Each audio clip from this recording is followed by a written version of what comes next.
ജപ്പാനിലെ ബിഗ് ഐലൻഡിലുള്ള കിലോവിയ അഗ്നിപർവ്വതത്തിൽ നിന്ന് ഭീമൻ പെരുമ്പാമ്പ് കണക്കെ ലാവ ഒഴുകുകയാണ്. ചുറ്റുമുള്ളതിനെയെല്ലാം ചാമ്പലാക്കി, യാതൊന്നും അവശേഷിപ്പിക്കാതെ.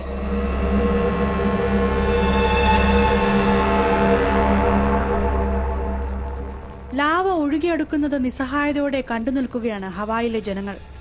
ലാവ കടന്നു വരുമ്പോൾ കുളത്തിലെ വെള്ളം തിളച്ചുമറിഞ്ഞു. മലമുകളിൽ നിന്ന് റോഡിലേക്ക് കത്തുന്ന ദ്രാവകം ഒഴുകിയിറങ്ങി. ഹവായിൽ നിന്നുള്ള ദൃശ്യങ്ങൾ അമ്പരപ്പെടുത്തുന്നതായിരുന്നു.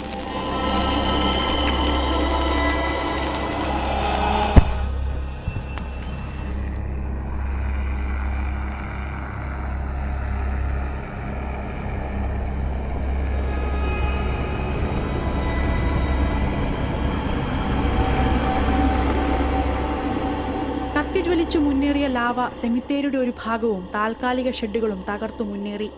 പുൽത്തകിടിയും വഴിയിൽ കണ്ട ടയറുകളും മറ്റെന്തും ലാവയിൽ അലിഞ്ഞു തീർന്നു.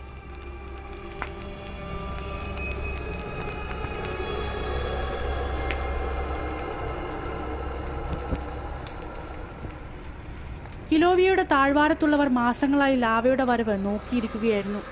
ഒടുവിൽ വാടകയ്ക്ക് താമസിച്ചിരുന്ന ഈ വീട് കത്തിയമരുന്നത് ഒരു കുടുംബം നിസ്സഹായരായി കണ്ടുനിന്നു.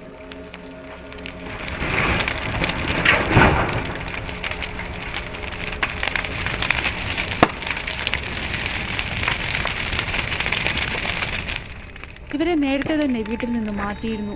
മറ്റു വീടുകൾ നിരവധി കിലോമീറ്ററുകൾ അപ്പുറത്തായതിനാൽ അപകട ഭീഷണിയില്ലെന്ന് അധികൃതർ അറിയിച്ചിട്ടുണ്ട്. ഒറ്റപ്പെട്ട കെട്ടിടത്തിന് തീപിടിച്ചാൽ അത് അണയ്ക്കാൻ അഗ്നിശമന സേന ശ്രമിക്കാറില്ല. കാരണം വീണ്ടും ലാവയിൽ നിന്ന് തീ കത്തിപ്പടരാം.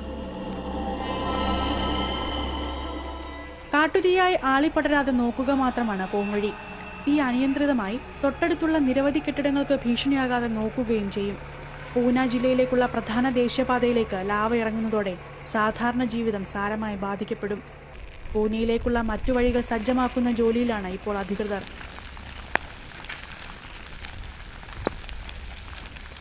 അഗ്നിപർവ്വതം പൊട്ടി 3 ഭാഗത്തു നിന്നാണ് ലാവ ഒഴുകി വരുന്നത്. ഇതിലൊരെണ്ണം ഗ്രാമീണ പാതയിലേക്കും ഒഴുകിയെത്തിയിട്ടുണ്ട്. പഹോവ എന്ന ഗ്രാമത്തെ പൂർണ്ണമായും ലാവ നശിപ്പിച്ചേക്കുമെന്ന ആശങ്ക ശക്തമാണ്. 1000-ലധികം ആളുകൾ താമസിക്കുന്ന ഗ്രാമമാണ് പഹോവ. എല്ലാ വീട്ടിലും കയറിയിറങ്ങി വീടൊഴിയാനുള്ള നിർദ്ദേശം നൽകി വരികയാണ് അധികൃതർ. ലാവയിൽ കത്തി അമരുന്നത് മാത്രമല്ല ഭീഷണി. ലാവയിൽ നിന്നുള്ള പുകയും വാതകങ്ങളും നിരവധി ആരോഗ്യ പ്രശ്നങ്ങൾക്ക് കാരണമാകാമെന്നാണ് മുന്നറിയിപ്പ്. അതിനിടെയാണ് മറ്റൊരു വാർത്ത പുറത്തുവന്നത്. ജപ്പാനിലെ ഓൺടക് അഗ്നിപർവ്വതം പൊട്ടിത്തെറിച്ചപ്പോൾ കൊല്ലപ്പെട്ടവരിൽ ഭൂരിഭാഗവും സെൽഫി എടുക്കാൻ ശ്രമിക്കുന്നതിനിടെയാണ് അപകടത്തിൽപ്പെട്ടതത്രേ. പർവ്വതം പൊട്ടി പ്രളയത്തിലെന്ന പോലെ പാഞ്ഞെടുക്കുന്ന ലാവയ്ക്കൊപ്പം സെൽഫി എടുക്കുമ്പോഴേക്ക് ലാവ അവരെ വിഴുങ്ങിയിരുന്നു. ഇവിടെ നിന്ന് കണ്ടെത്തിയ ജഡങ്ങളിൽ പകുതിയിലധികവും കയ്യിൽ സ്മാർട്ട് ഫോണുകൾ മുറുക്ക പിടിച്ച രീതിയിലായിരുന്നു. മരിച്ചവരുടെ മൊബൈൽ ഫോണിൽ നിന്ന് ലഭിച്ച ചിത്രങ്ങളിൽ നിന്നാണ് പൊട്ടിത്തെറിയുടെ ഭീകരത ലോകം അറിഞ്ഞത്.